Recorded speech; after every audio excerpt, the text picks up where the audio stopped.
Time now to get the latest trends in dive retailing, travel, and training with Level Up, the podcast of Scuba Diving Industry Magazine. Now, here's your host, Scuba Radio's Greg the Dive Master. And welcome to Level Up, the podcast for Scuba Diving Industry Magazine. I am Greg the Dive Master from Scuba Radio. You can check it out every Saturday, 3 to 5 Eastern. However, today we're going to feature some of the articles, some of the writers behind that cool industry magazine hosted, or owned and published by Willie and his son, Willie Klein, Britton Klein. Guys, you ready for this or what? Yeah, let's rock and roll. It's going to be a great show today. Absolutely. Yeah. So what's up first, Willie? Where are we going? Well, first, we have to do a proper introduction because Carlos Lander, which is going to be our speaker in just a minute, happens to be our newest sales rep. So Carlos is handling all Latin America and South America and Spanish-speaking, Italian-speaking, and German-speaking countries because he's a multi-talented guy. Wow. So everybody give a little applause for Carlos. Welcome aboard. You have to be a little crazy to work with us. So anyhow, I just want to start that out. Right, Britton? We had a good show. We went to Long Beach, didn't we? Yeah, Long Beach was beautiful. It was so nice. I got to say, it's really cool, going to these shows and having the opportunity to be in the room with all these, fantastic folks. And not only that, just be able to shake their hand as well. So really cool. We had a great time down there in Long Beach and a lot of great things. We got to hang with Mark Evans, the new owner of the show, Mark Young, the old owner of the show. Right. Jerry Beatty even made an appearance all the way from Asia and showed up, and everybody gave him a hard time about the fact he needs a haircut. It's pretty funny. Yeah. He flew in from Thailand, 10 hours before, kind of looked a little ragged. Yeah, looked a little tired. He was upside down, so can't blame him. Right. The show was great. It was really fun running into a lot of people and friends. And I know, Greg, you were there, and you guys rocked it with your morning show. It was amazing. They put me on TV. Experience. They put the radio guy on TV. I don't know what they were thinking. Well, they heard about you. They heard about you in Sharknado, which we need to get that clip of Sharknado to put it on the show next month. Well, hey, we need it. Yeah. I was in Sharknado 3, played Sweaty Florida Tourist 1, 2, and 3. Look it up, and then next time we'll fill in the gaps, whether you want to or not. We'll play a clip of a movie you were in, then we'll play a clip of a movie I was in a long time ago. Yeah, I like that idea. Yeah, you like that. We're all about abuse here for the people watching this podcast. Exactly. Sure. Also, we got our special guest. Usually we have the Dive God, but we have Son of Dive God with us, Neil Watson Jr., hanging with us today. That was a special treat. Neil, how you doing, buddy? I'm great, man. I'm really good. Yeah. Have you recovered from the scuba show? He was out there as well. What do you think?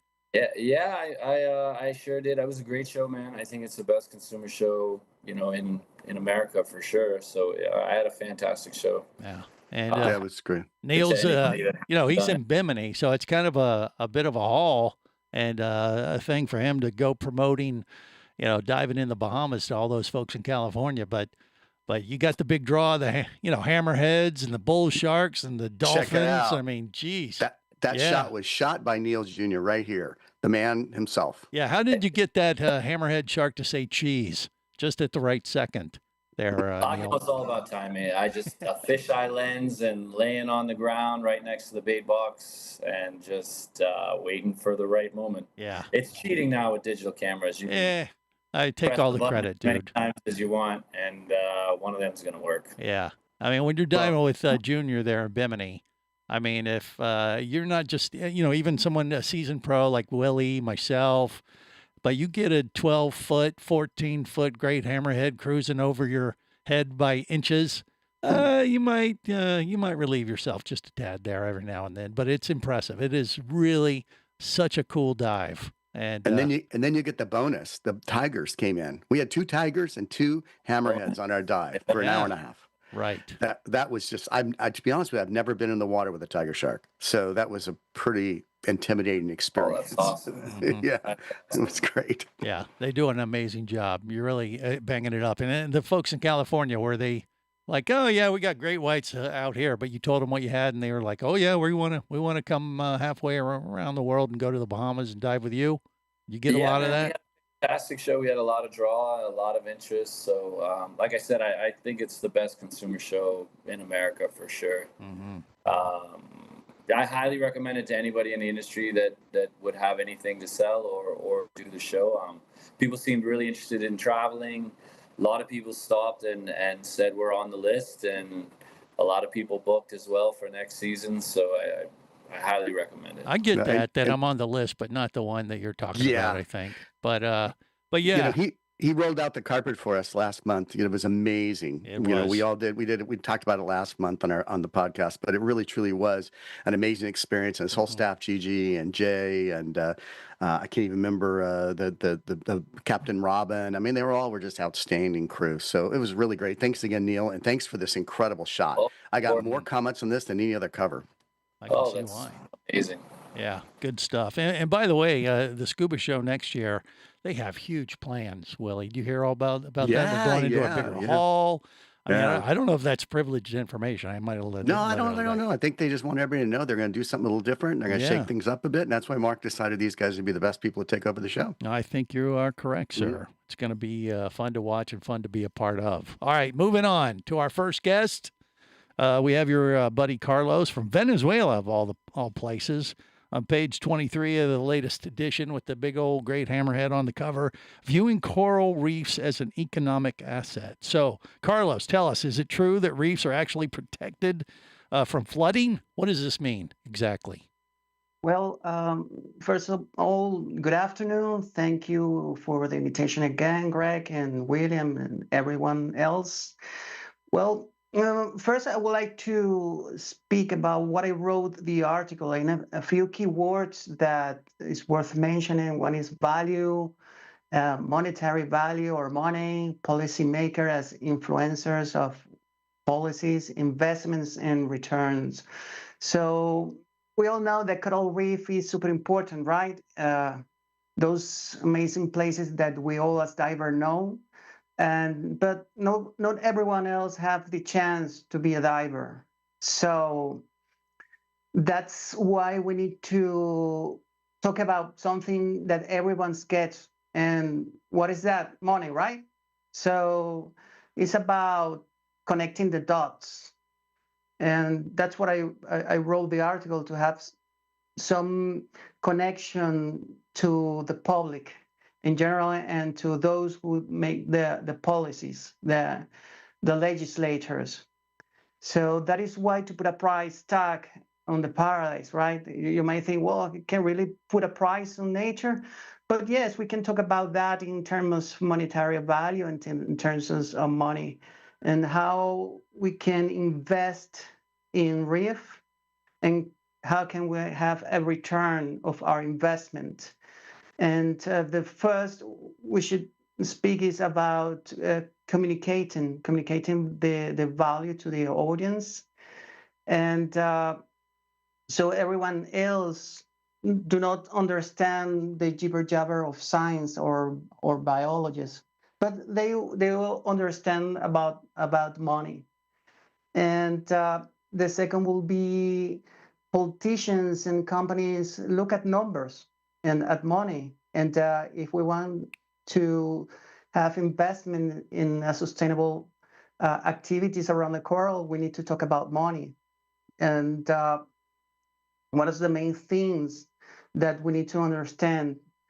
The other thing that when we talk about money in relation to coral reef is about cost of opportunity, highlighting those terms important because we'll talk about activities around the reef like tourism, scuba diving, schools, fishing, and all that activity that is connected directly with the reef.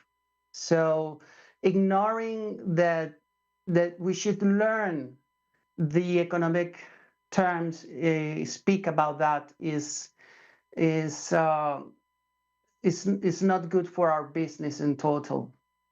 So another thing is facilitating the compensation and accountability when stuff happens. We all know that some corals reef in certain part of the world are damaging, and maybe if we know how to value those coral reef, we know how to account, put a price on that and account governments or companies to return the investment.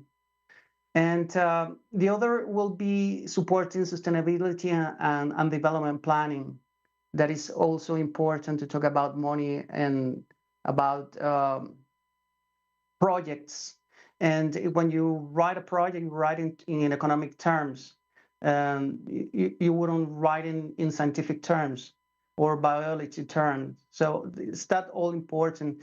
At the end, it's all about connections. It's all about how to express yourself and how you want to influence those who have the power to make the policies. I don't know if you have any question about that. Well, whether you're a scuba diver or not, if you're a policymaker, I mean, the reef and the health of the reef affects everybody. When it comes to just the structure of the reef, it can protect, islands and create barriers to make sure, the island isn't flooded and that But kind of thing, right? what's fascinating is that a 1 meter or about a 3 foot loss of the reef height increases the 100-year floodplain by up to 65 miles along the coast. I mean, that you're talking about all of New Orleans would be gone. It's amazing how much just we don't even think about the role of the reef in protecting from the floodplain. Right. So that was a fascinating article, and thank you again, Carlos. It's a complicated subject, and I think Jacques Cousteau put it best, if I can get his quote right. You have to understand the ocean because you can't protect what you don't understand or you don't love. So, it is so true. So to get that protection, you do have to expose people to the reefs. They got to see it. Absolutely. Yeah.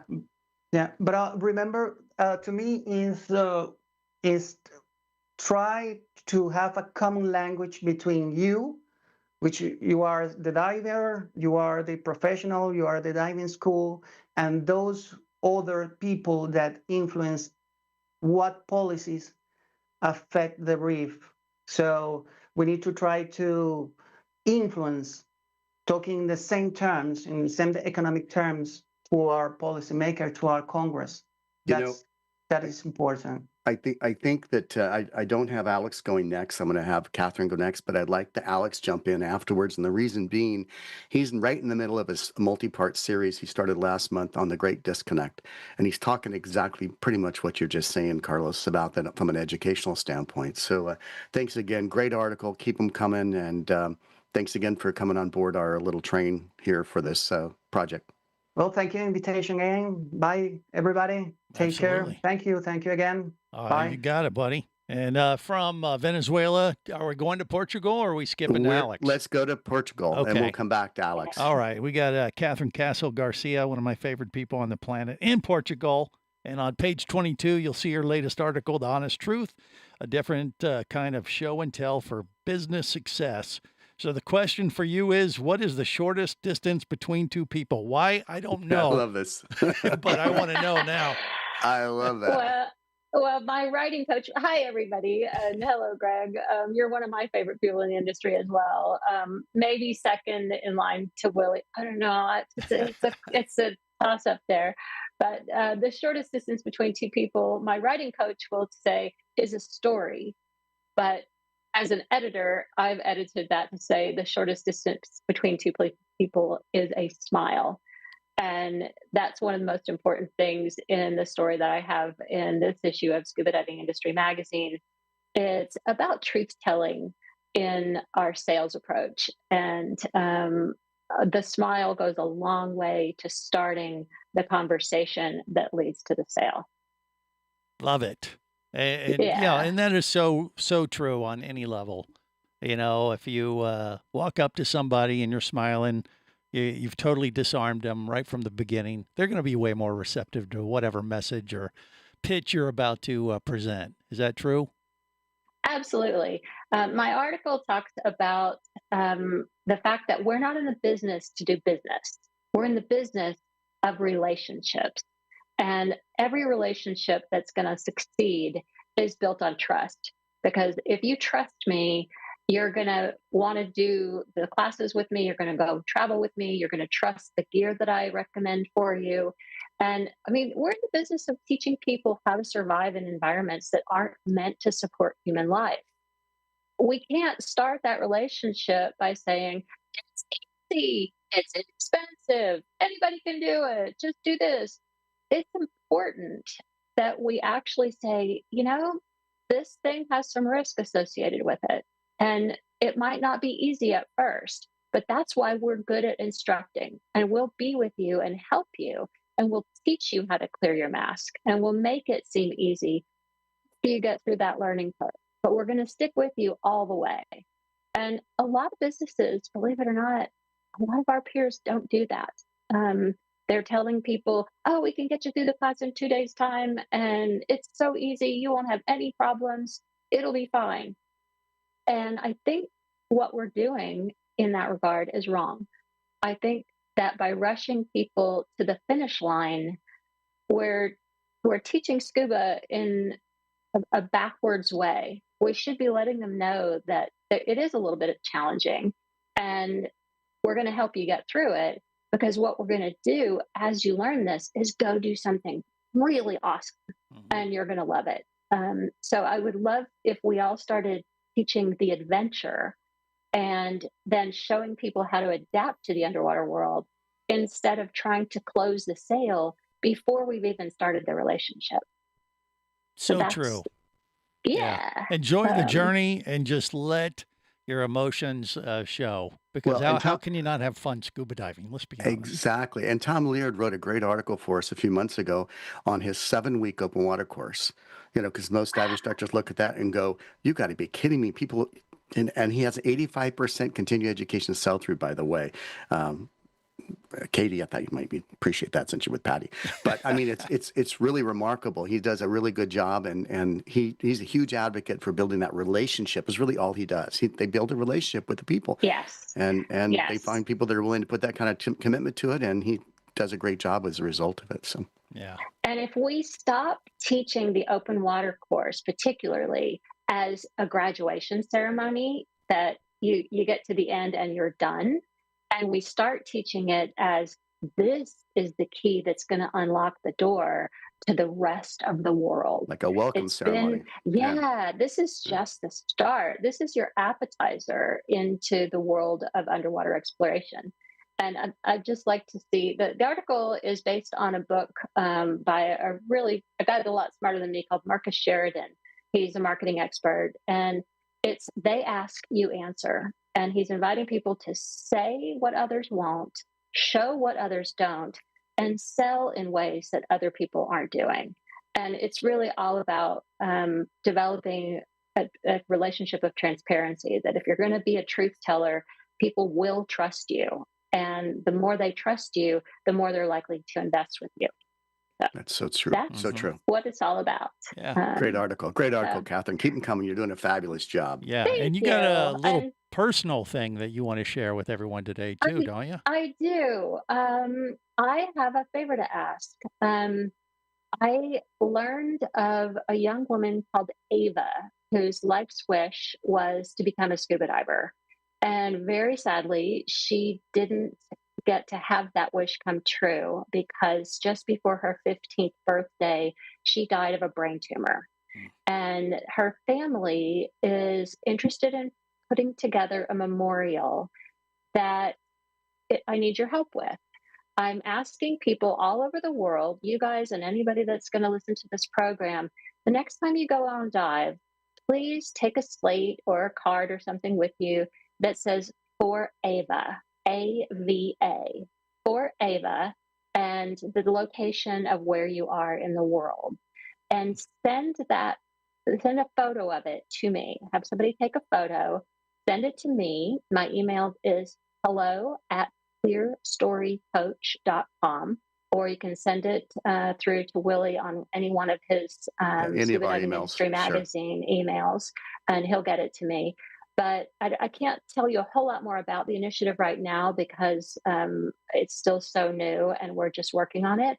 But on your next dive, if you'll send me a photo of you diving with a slate that says "For Ava" and your location in the world, I will add that to a tribute in Ava's memory. Very cool. Thanks in advance for helping with that. Very nice. Thanks, Catherine, for bringing that to us. That's cool. Yeah. So I'm going to do the segue here to Alex, because you don't have the information on your sheet there, Greg. Alex is writing a new series for us on the Great Disconnect, and it's really about the connection between what we teach people in the training process and what they need to learn, and what truly they need to learn about the environment, especially. So I'm going to turn it over to our very, very good friend, Dr. Alex Brilski. Thank you, Willie.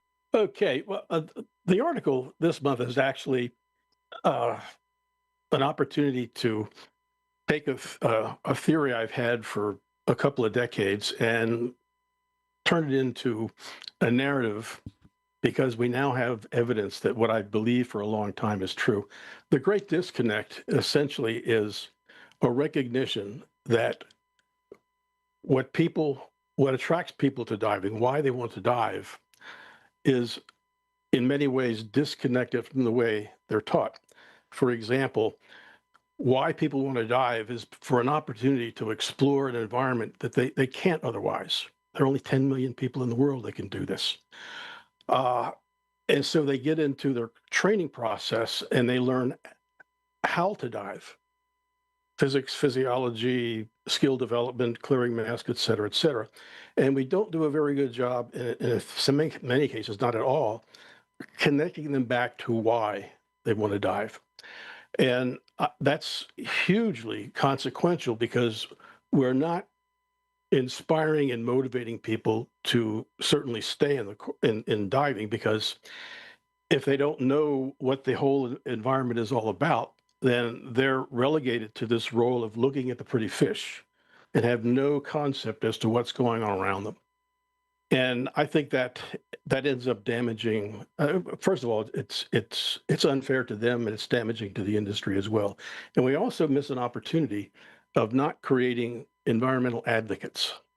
And so in the article, it's an introductory article, because I'm going to be following up in subsequent months on how to do this. This is kind of a philosophical perspective. And as I alluded to, I believe that there is now documentation for this, because there were 2 surveys done last year or the year prior. One was done by In-Depth Magazine, Dan Europe, and the Business of Diving Institute. And incredibly, one of the questions asked was, do divers feel that they were essentially taught about the environment? And it came back that only 26% were. In other words, 77% weren't. And what's even more incredulous about the article is that when they asked the same question of professionals, did your instructor training prepare you to teach people adequately about the environment, that number came back at 11%. So there's no question as to why the disconnect is happening. Dive professionals don't have sufficient background to really do the job. Not all, but overwhelmingly most do not. And sometimes, it's alleged that, well, there are resources to do this later.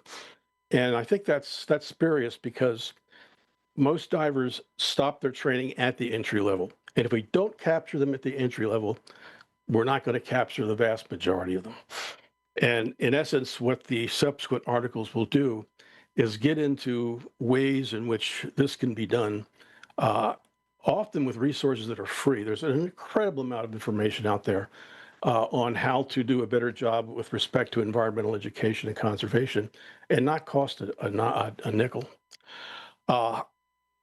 So that's essentially what I want to do in the follow-up, is to kind of upgrade the capacity of dive professionals to do a much better job at environmental education.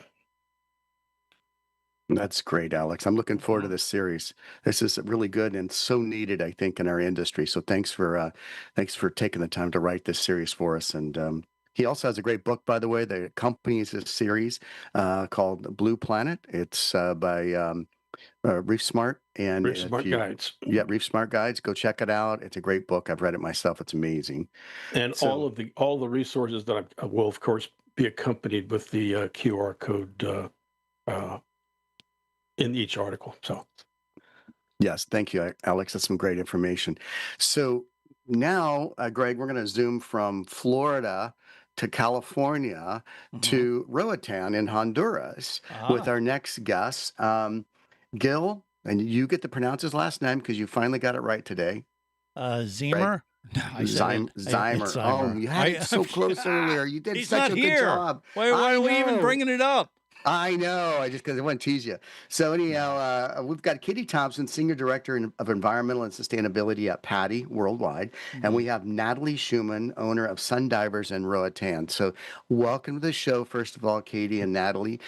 Gil is in the middle of a series. This is on the 4th part on how to blue your business. In other words, how to be environmentally conscious in your dive operation in your resort and make money as a result of it. And this particular one is focused on specifically some of the PADI eco resorts and centers around the world. So I'm going to turn it over to Katie and Natalie, let them chat a little bit about how they got into this process and how you go through the certification to become a resort and what it means to your customers and groups. There you go. Katie, you want to lead it off?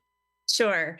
I think there was a question in the prompt about, is there a demand for this type of thing? Is there a demand for eco-friendly operators and diving? And we know that we've done some surveys with our partners, Reef World Foundation. And in fact, we found out that in fact there is. So there's definitely a demand from divers, instructors, and even operators wanting to learn more, wanting to be part of this idea of regenerative tourism. And it was interesting to follow Alex and what he was talking about.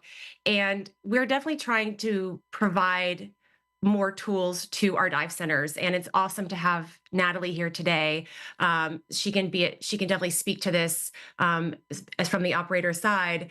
But we know that we can do better. We know that we can teach more at every turn of a diver journey. We can provide more tools to our dive centers and provide them the skills that they can create a more regenerate or more sustainable dive industry. We're trying to uplift our communities and our dive communities and those that depend on coral reefs and the marine world for their livelihoods. So this is such a critical part of what we're trying to do as far as our pillars of change, that we believe in our core values of protecting what we love. Going back to Jacques Cousteau, people won't protect what they love if they don't understand it. So to meet this demand, working with Reef World. So their research that came out of this demand for more to provide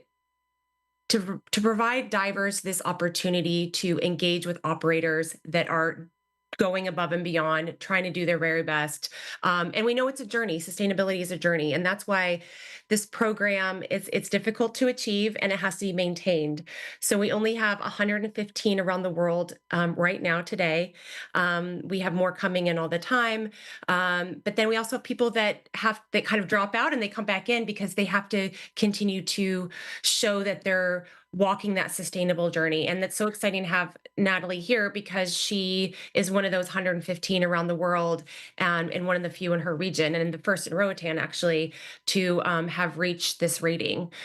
So that's just a little bit of what an eco center is. And so I know we only have a few minutes, so I wanted to hand it back or just talk to Natalie about, how is your experience, what does this mean for you as a dive center? And I know it was really special for you and a big moment, and you guys were celebrating it locally. And so can you tell us, I guess the audience, the people that are listening, what it means for you and your customers?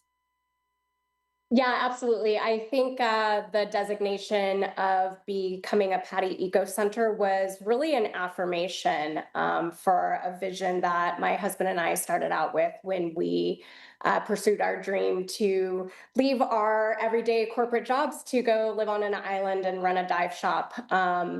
We have a business philosophy that you can do good in business and also be a good steward at the same time, that those things aren't mutually exclusive, and that, yes, they can actually add value for your customer's experience. So being a sustainable operator was really sort of part of our ethos from day one. It's been built into our mission, vision, value statements. it's how we hire, it's how we train. And I think that really comes through in the experience. And so our whole goal was to create a community of people who are not only ocean fanatics and crazy about exploring the ocean, but also crazy about protecting it. And I think what the Patty Eco Center did for us was it gave us the tools to properly track how sustainable of an operator we are. Through their partnership with Green Fins, it gave us self-auditing tools. It gave us training tools for our team. And it gave us a way to demonstrate that we're actually moving the needle. So I've been very appreciative of having those resources and that guidance along the way. I know the question was, will people pay more for sustainable dive operators? My answer to that is yes, but. And I think in that but is that the baseline is that you have to be a high quality operator. So we're consistently talking about safety. We're talking about the quality of our boats. We're talking about the quality of our instructors, the quality of the gear that we utilize, aligning ourselves with high quality brands like Scuba Pro. We are also talking about, obviously, Roaton's reef and everything that it has is exciting to explore. So as long as we're meeting those baselines, we know that our community efforts, our conservation efforts, the connection that gives people to Roaton and to us, that becomes the tiebreaker. That becomes the deal winner. And that does become the thing that grows affinity and grows community and brings people coming back, not even just annually, but year after year. And I have customers who say that they have chosen us because of those baseline things, and they saw the work that we were doing in the community. And I have people that come back and say, hey, I'm coming back, the week of July 5th. Are you having a monthly beach cleanup? I hope so, because I really want to participate when I'm there. It's added value. I mean, the product in Roatan's great diving. It sells itself to one level, but you throw that extra element in it, it might just be enough to get that extra customer for sure. My favorite quote is yes, but, because you can't slack off on delivering the great quality experience. This is something that has to be done. And I think I'm a fear sometimes people think that if they promote, what do they call that, greenwash your business, which is, we come back to haunt you from a consumer standpoint, because they're smart. They know if it's true or not. I think it goes back to, and I can't remember who was talking about it earlier. It was just this idea of trust. And that's what these 115 dive centers, these like Natalie's Sun Divers, you can trust that they're doing the right thing. They've worked hard to achieve this designation, and it does come back to that. They're not greenwashing. They're actually, really working hard to provide that experience beyond just teaching the world and just teaching. They're teaching the world to protect also. So which is just the whole point that that Catherine was also talking about is, what is that experience that they're offering? And that's the whole purpose, is to not only teach them, but to teach them to love the underwater world and sustainably protect their environment. Like, that's their office. And if we can get, 115 more of these every year and just keep growing, that's what we want. I mean, talk about blue economy, investment, local job creation. It all ties together. So high hopes for this program to continue to do great things. Natalie, go ahead. And I think what we're finding is that dive centers are the hub. Right? So we are the ones modeling the action and inviting people to participate. And so we're bringing even more people into the fold, and it becomes a movement. And so people are participating in beach cleanups, dive against debris, citizen science projects that provide important data to species protection. And all of that really becomes this movement that can grow. And it then becomes a word of mouth thing. For instance, Gil Zeimer, who's the glue for all of us here talking about this right now, I didn't know Gil before he came and dived with us from a cruise ship. And then, he learned what we were doing, and we stayed in touch. And, had no clue he was part of scubastoryteller.com. And now all of a sudden he gets my newsletter saying we're a PADI Eco Center. And he's like, wow, that's really cool. Let me connect you to this podcast. But it's the same thing with our customers, right? Like they come and participate in an activity and then they go and tell their friends. So we constantly have people say, yeah, my friend recommended you guys. They said you're, the best on the island because of XYZ. And a lot of times XYZ is because of the good work that we're doing and that they get to become a part of. Wonderful. Absolutely. Well, thank you for both of you being on our show. It's great. Thanks for having us. It feels good too, doesn't it, Natalie? It just feels good as the owner, the operator, and it's an investment in your future. It's it all comes full circle that way, I think, right? Absolutely. I think you feel like you're leaving a legacy behind, and definitely being kind of wave for change in a positive direction and doing your part in your small neck of the woods. And if we all did that, just think how much better the world would be and how much healthier the reef would be. There you go. Pay That's it so forward. well said. So Greg, do you notice something different about Dan Orr? I do. Did you see anything different about He's Dan usually Orr? wearing these corrective lenses like myself, looking like a rock star. He's not for some reason. I wonder why. What's going on with that? Yeah, this is the first time in 35 years I've not had to wear glasses. How did this happen? What did you do? It wasn't just carrots, right? Yeah, that's right. It's all those carrots I'm eating. Mm-hmm. That's right. Well, as you can see, I'm not in the mountains anymore. I'm actually in the artificial mountains here in Atlanta. I'm actually at the Undersea and Hyperbaric Medical Society's annual scientific meeting, along with the Aerospace Medical Association, which is really an exciting meeting, believe me. So about 2 months ago, I went in to talk to my optometrist about possibly getting new glasses. My prescription changes regularly. Yeah. And he looked at me and he said, I think I need to refer you to an ophthalmologist because you have cataracts. So I went to an ophthalmologist that he referred me to, and he said, yes, you have to have cataract surgery. So we scheduled that. And it was done on 2 separate days. So one Monday, I went in and talked to the ophthalmologist. He was going to do the surgery on my left eye. And it turns out he was also a diver. So we spent a lot of time talking about diving, which was kind of fitting. Mm-hmm. And then the next week I went in, there was a separate doctor, and he was not a diver, unfortunately. At least he was not a diver yet, is what I told him. And so he did surgery on the right eye. And then about 2 or 3 weeks later, things were sort of settling out with my vision. I went from approximately 20/80 vision to almost 20/20. Wow. That's amazing. So it was pretty amazing. Now, it was going to cost me some, because I have to get 2 new masks, one primary mask and my backup mask, because both of them had prescription lenses. Yes. And then also I had to buy new sunglasses and everything else. But those are minor compared to the miracle of vision that I have now. Now, as you age, your lens actually yellows slightly. You don't notice it because it's something that takes place very gradually. So after the surgery with a new lens, everything's a lot brighter, a lot more colorful. It's absolutely fantastic. So I thought I'd use that as an opportunity to talk to divers about what they may have to do when they have eye surgery. So I talked to the Undersea and Hyperbaric Medical Society, a guy named John Peters, who's their executive director. Talked to Dr. Frank Butler, who was a Navy SEAL, retired. Talked to Dr. Matthias Nichetto from Dan. Put together some information as to what divers should do or how long they need to wait after they've had any kind of eye surgery. Well, that sounds like me in the future. I had RK back in the day, and I'm wearing glasses again, so that sucks. Well, it's an occupational hazard for divers, for dive instructors especially. Cataracts are a real issue.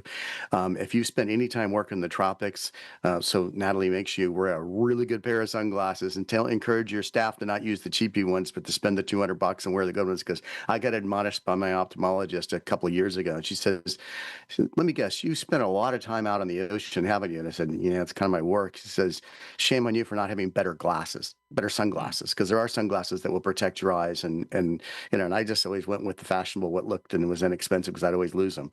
But it turns out it's a big deal. Well, it's too late. Also shading your eyes with a good hat. All of this. That'll help too. Well, it's too late for me and Willie, I guess. But how long? Do you got to wait for you to get back in the water there? For cataract surgery, it's about a month. Okay. I actually Wow. It's not bad. talked to my ophthalmologist, and he was a diver, and he said about a month. So I verified that with Dr. Frank Butler and the folks at Dan, and they said about a month is really good. But you really need to talk to your ophthalmologist first, get some advice from that person, and then talk to the folks either at Dan or at the Undersea and Hyperbaric Medical Society to really find out what you need to do. And it really all depends upon the individual, like a lot of other things do, because we all heal differently. So therefore, having a single number does not apply necessarily to everybody. And if you're new to this, if you're new to the industry or new to and you're a professional and you're listening this first time, when he's talking about Dan, he's not talking about call him personally at home in Idaho. He's talking about the He'll pick Dive up Network. if you Same do. name, but different No, person. that has happened. That has happened, unfortunately. I bet. Yeah, you were telling me the other If I day. could chime in quickly here. Yeah, go ahead.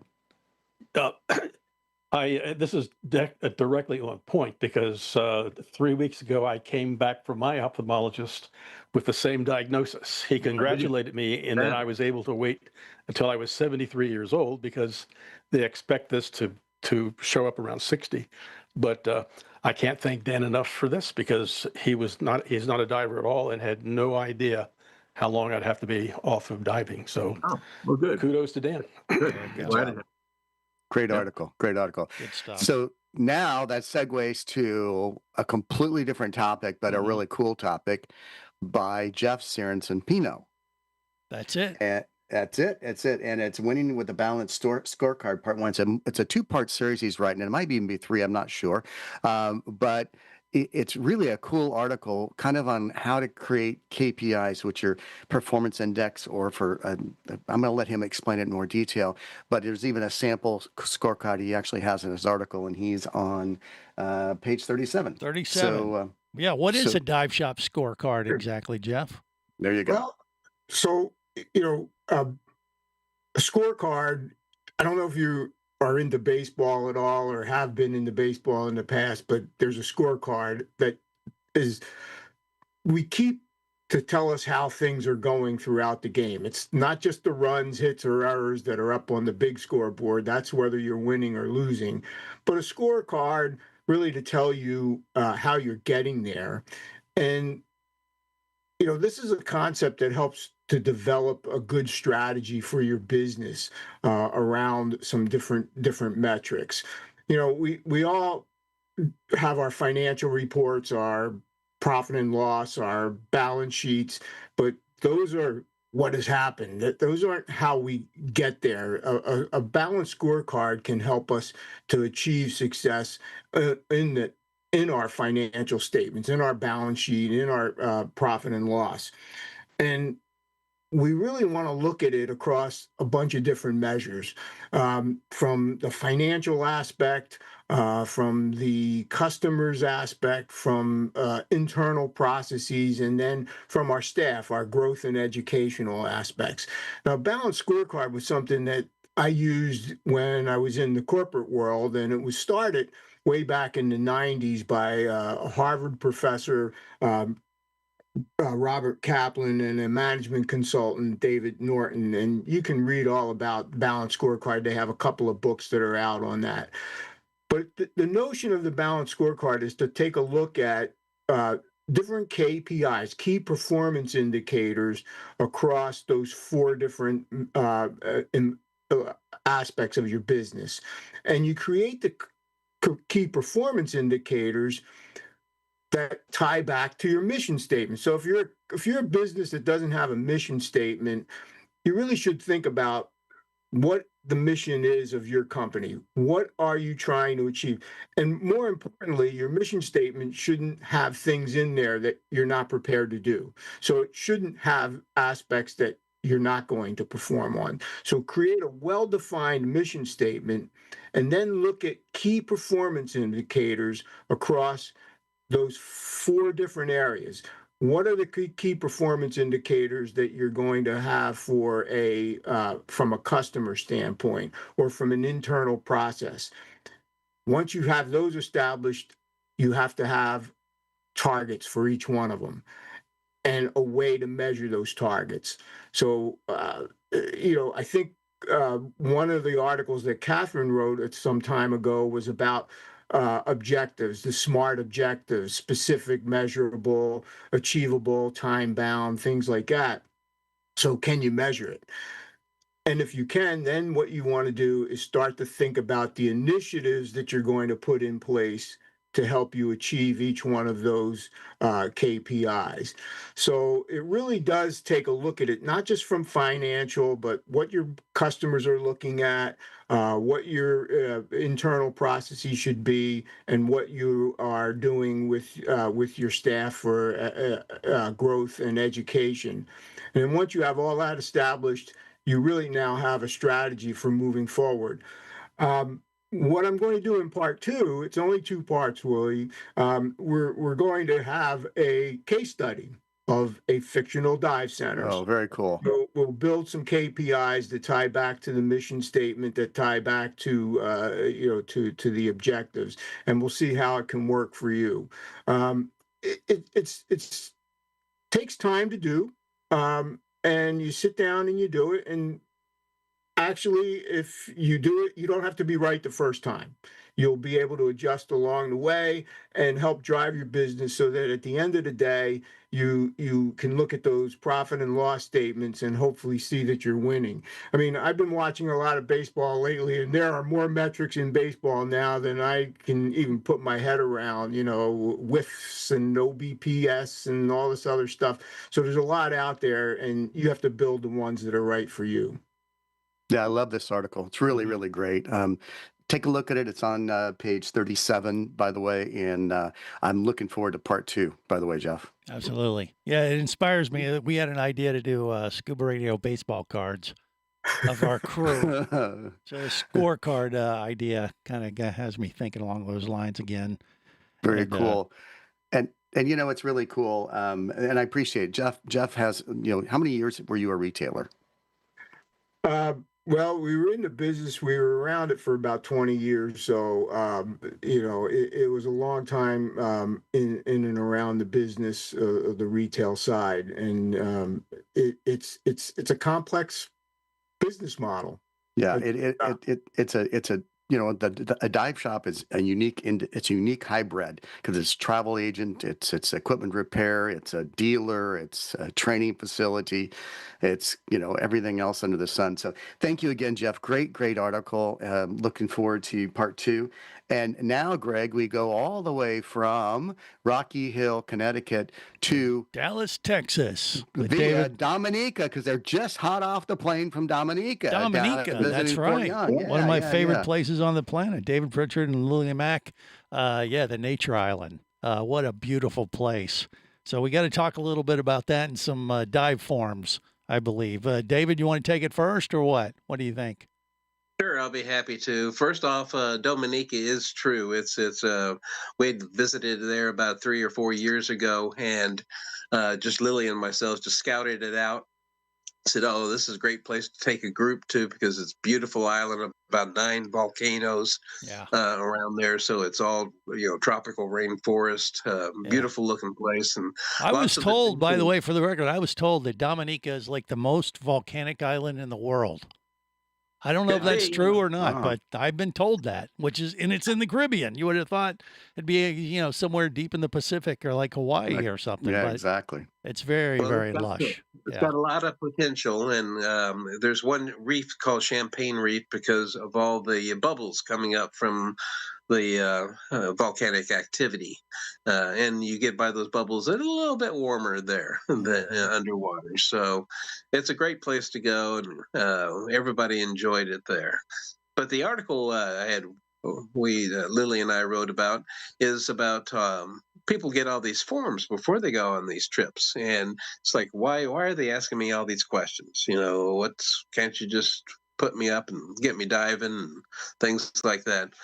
But the big part of it is that it's for logistics as well as information that's needed by the government for you to be there and for them to make sure that you're able to have a good time both underwater and on land.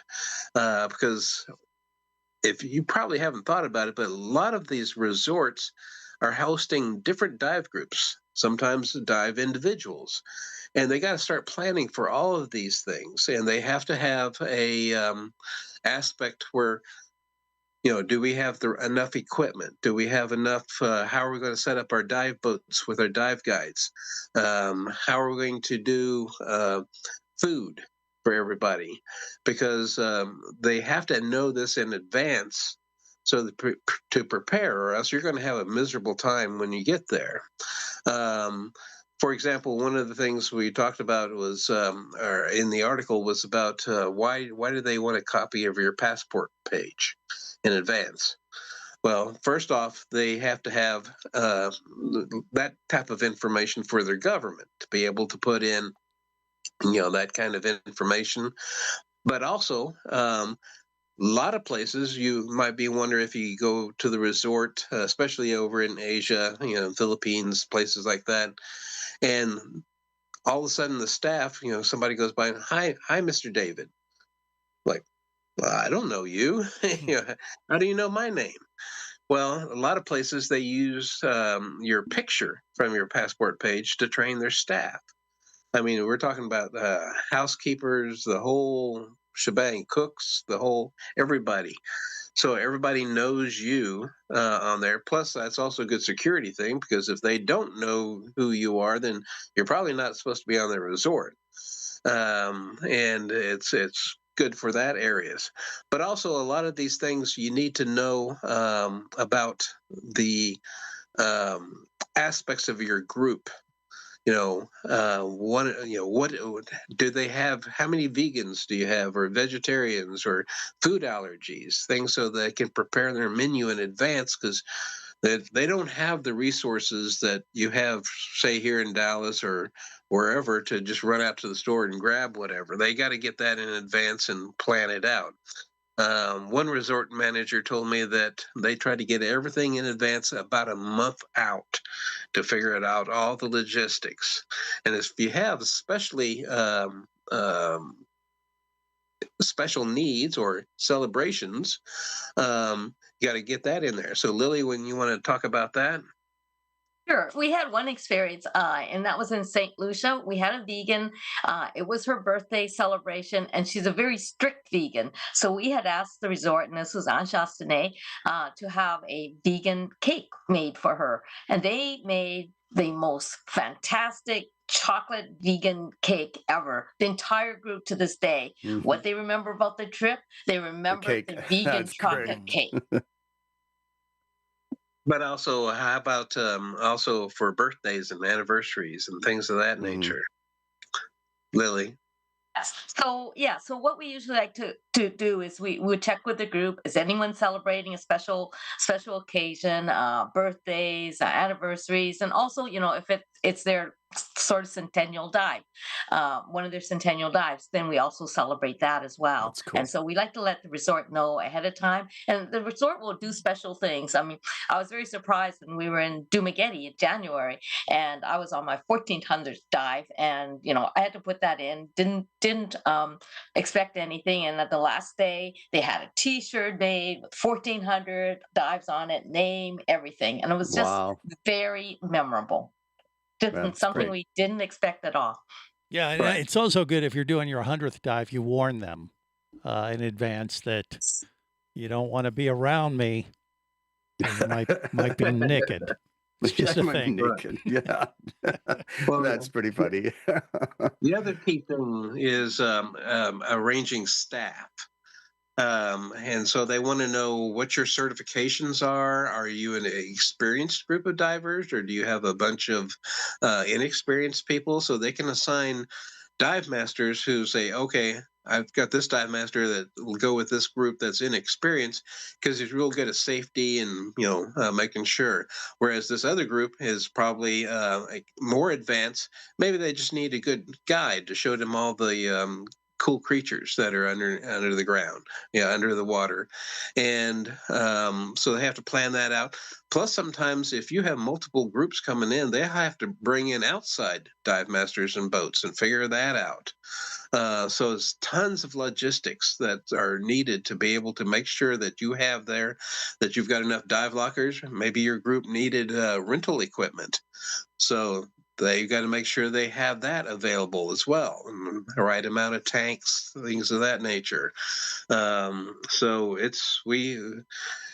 there's times when they have to do a lot of planning in advance to get make sure that your trip goes off without a hitch. It'd be a really cool article for a follow-up to this, and not to give you a request, but it would be cool if you could give resorts a great list of questions they should ask, because I guarantee there's no consistency. You probably have some that do a really, really good job of it, and others that don't even send you anything about it. So, maybe something like that would be a really cool follow-up article, is to have a suggested list of, here's some questions that would be essential you need to ask the group leader, and here's what that should be asked of the individual participants going as well, and then a set of questions that would be really nice if you had this information, because I guarantee that's probably something that would be really well received, at least by resorts and liveaboards. Right. Absolutely. Well, Sounds like a request to me, Willie. Yeah, it was a request. It was, yeah. I made a note. Not an order, but a request. Because you guys have done a lot of group travel. So I saw Natalie shaking her head earlier when you were talking, like, oh, yeah, that's exactly what we do, because you want to make sure you have that information in-house. Yeah. Right. Just to add in real quick, a lot of times we try to incorporate holidays in our trip so that people don't have to have an extra, vacation day spent. And one time we went to the Philippines at Marco Vincent Resort, and I had to ask, well, this is 4th of July. Can you do something for us for 4th of July? Can you maybe get a little fireworks or something? And they said, okay, we'll work on that. So here we are having a meal on top of the roof of the building, and all of a sudden they have this fantastic fireworks show that goes off. That was pretty amazing. Pretty professional. Yeah. But it was on the 3rd of July, technically at home. Maybe. That's great. They were in the That's future. great. Well, David and Lily, thank you again. We love all your contributions. Thank you all that have hung around to the end here. Greg, we've got some cool stuff planned for next month. Dan's me back with an article on checklists, which I think is just so important. Al Hornsby is doing this wonderful series on liability, and this next one's all about rules. Jeff, of course, is going to do the second part of the scorecard. We're honored to have someone from NOAA writing for us, and they are writing about the coral nursery programs down in the Florida Keys. Alex, we talked about that Guardians of the Reef program, and sure enough, we reached out to them, and they want to write something for us next month. And then Gil is going to be doing a little different take on from his series, and that is he's going to be writing about a company called FogX that has a new method for keeping masks from fogging up, and I've dove with it a couple times. It's freaking ridiculously amazing, and it works. That Gil Zeimer stuff, he does good stuff. He does the great stuff. So thank you everybody for being with us. I think, Greg, that's about it. Do you have anything else you want to say? No, just if in the meantime, before we come back with the next Level Up podcast, don't forget to check out Scuba Radio every Saturday 3 to 5. Yes, absolutely. We'll do that, and until then, remember, it's always better down where it's wetter. That's it. There you go. This has been Level Up, the podcast of Scuba Diving Industry Magazine. Produced by Scuba Radio and the Klein Group. For more info, go to ScubaDivingIndustry.com.